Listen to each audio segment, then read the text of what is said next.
IAS joint collector గారికి అలాగే జ్యోతి bus ZPTC సభ్యులకు ఎంపీపీలకు ఇతర కార్పొరేషన్ కృష్ణా జిల్లా కూడా దాన్ని మించి ముఖ్యంగా పల్నాడు ఈ ప్రాంతం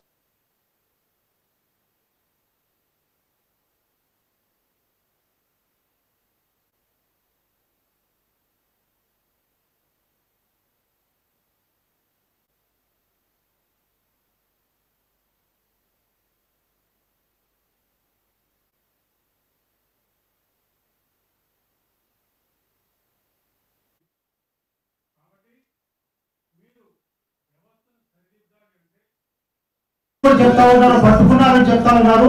ఈ ఆర్టికల్ మీకు ఇప్పుడే పంపిస్తాను. తప్పకుండా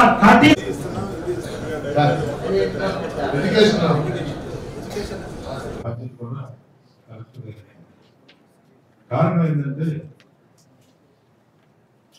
మొన్న జరిగినట్టు మేము వెళ్ళి ఇవన్నీ మెజర్ చేసి అక్కడ వాళ్ళందరినీ మాట్లాడి 61 సెంటర్లో పత్తి కొనుగోలు చేసే విధంగా చేసాం మేము.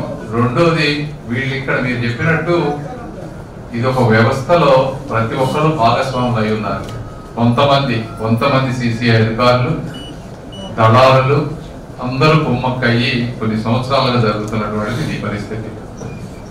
దీన్ని ఇమీడియట్ గా వీళ్ళు చేయకపోతే నేను సెంట్రల్ మినిస్టర్ గారితో పర్సనల్ గా ఫోన్ లో మాట్లాడి సిసిఐ చైర్మన్ గారితో మాట్లాడి ఆగమేఘాల మీద వేరే అధికారులను తీసుకొచ్చి ఇవన్నీ మేము ఓపెన్ చేసి చేపిస్తా ఉన్నాం.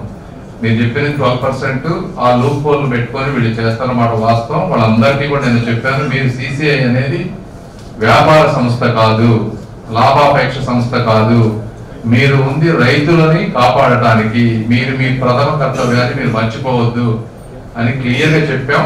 చేస్తారు. మీరు కూడా ఏదన్నా ఎక్కడన్నా మళ్ళీ తప్పులు జరిగితే మా దృష్టికి తీసుకురండి. తప్పనిసరిగా నేను మినిస్టర్ గారితో మాట్లాడి ఈ 8 to 12% ఏ విధంగా అడ్జస్ట్ చేయాలి.